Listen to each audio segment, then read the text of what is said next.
Shalom saudaraku, kita berjumpa lagi dalam renungan motivasi dan inspirasi kehidupan.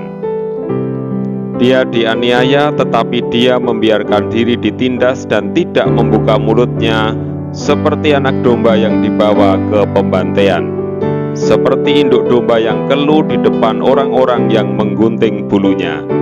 Ia tidak membuka mulutnya. Kisah sengsara Yesus. Yesus diam dan tidak membuka mulutnya. Saudaraku yang terkasih, memang ada waktunya kita harus berteriak menyuarakan kebenaran atau marah melihat ketidakadilan. Tetapi ada saatnya dia merupakan sikap yang lebih bersuara dibanding dengan berkata-kata. Ada saatnya Yesus diam dalam pengadilan. Dia memilih tidak membela dirinya, tidak menyanggah semua tuduhan palsu dari saksi-saksi dusta. Dia tidak membalas fitnah keji dan tidak melawan rencana jahat para pemuka agama terhadap dirinya. Yesus diam. Dia sama sekali tidak menjawab. Dia bungkam, tidak ada kata-kata keluar dari mulutnya. Dia diam 1000 bahasa, tanpa sepatah kata pun terucap. Saudaraku yang terkasih, Yesus diam di hadapan imam besar. Lalu imam besar itu berdiri dan berkata kepadanya, "Tidakkah engkau memberi jawab atas tuduhan-tuduhan saksi-saksi ini terhadap engkau?" Tetapi Yesus tetap diam. Lalu kata imam besar itu kepadanya, "Demi Allah yang hidup, katakanlah kepada kami, apakah engkau Mesias, anak Allah atau tidak?" Saudaraku yang terkasih, Yesus juga diam di hadapan Herodes. Ketika Herodes melihat Yesus, ia sangat girang, sebab sudah lama ia ingin melihatnya, karena ia sering mendengar tentang dia. Lagi pula ia mengharapkan melihat bagaimana Yesus mengadakan suatu tanda. Ia mengajukan banyak pertanyaan kepada Yesus, tetapi Yesus tidak memberi jawaban apapun.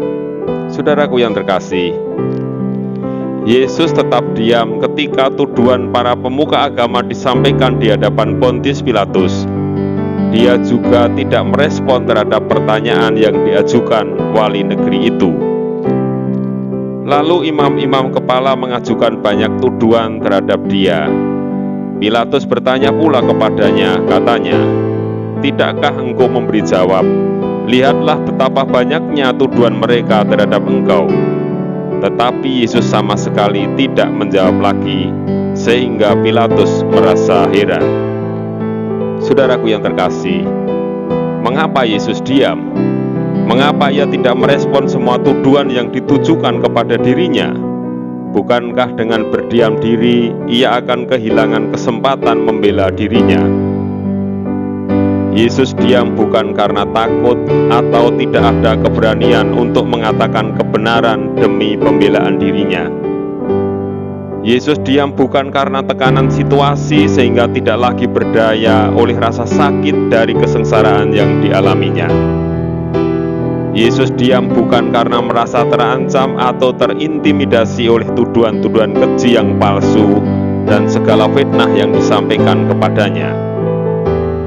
Yesus diam dan tidak membuka mulutnya karena perasaan hati dan pikiran mereka sudah tertutup, sehingga sudah tidak ada gunanya lagi dia berkata-kata kepada mereka.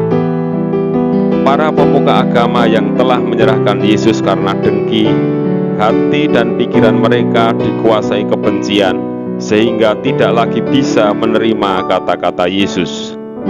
Sedangkan Pontius Pilatus yang berada dalam tekanan massa dan diliputi rasa takut, tidak lagi bisa memahami kebenaran yang disampaikan Yesus.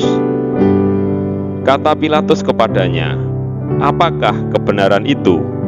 Sesudah mengatakan demikian, keluarlah Pilatus lagi mendapatkan orang-orang Yahudi dan berkata kepada mereka, "Aku tidak mendapati kesalahan apapun padanya." Saudaraku yang terkasih, memang mengherankan bila kita melihat sikap Yesus di pengadilan. Dia sedang didakwa, dituduh, seorang tersangka. Dia sedang diadili, semua mata tertuju kepadanya. Mereka menunggu respon dan tanggapan darinya, tetapi Yesus hanya diam dan tidak membuka mulutnya. Pontius Pilatus memang menjadi hakim terhadap Yesus, dan para pemuka agama Yahudi adalah orang-orang yang mendakwa dan menuntut hukuman mati terhadap Yesus. Tetapi apa yang terjadi? Pontius Pilatus gelisah, pemuka agama Yahudi geram, tetapi Yesus tetap tenang, tidak ada rasa takut. Dia menguasai situasi, namun dia hanya diam. Sikap Yesus itu membuat mereka seperti orang yang sedang diadili. Mereka merasa tertuduh. Pontius Pilatus ketakutan dan merasa bersalah karena telah menyerahkan Yesus untuk disalibkan. Ia pun cuci tangan. Ketika Pilatus mendengar perkataan itu, bertambah takutlah ia. Lalu ia masuk pula ke dalam gedung pengadilan dan berkata kepada Yesus, "Dari manakah asalmu?" Tetapi Yesus tidak memberi jawab kepadanya. Saudaraku yang terkasih, ketika pembicaraan, diskusi, pesan, nasihat, pengajaran atau argumentasi sudah tidak bisa diterima lagi, dan komunikasi sudah tidak memungkinkan lagi karena tertutup kebencian, berdiam diri merupakan pilihan sikap yang lebih tepat bagi kehidupan.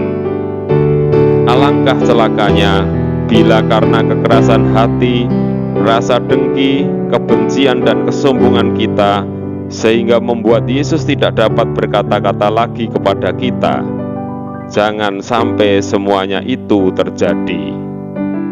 Kiranya Roh Kudus menolong sehingga kita mampu mendengar dan mengerti apa yang difirmankan Yesus Kristus, Tuhan dan Juru Selamat kita.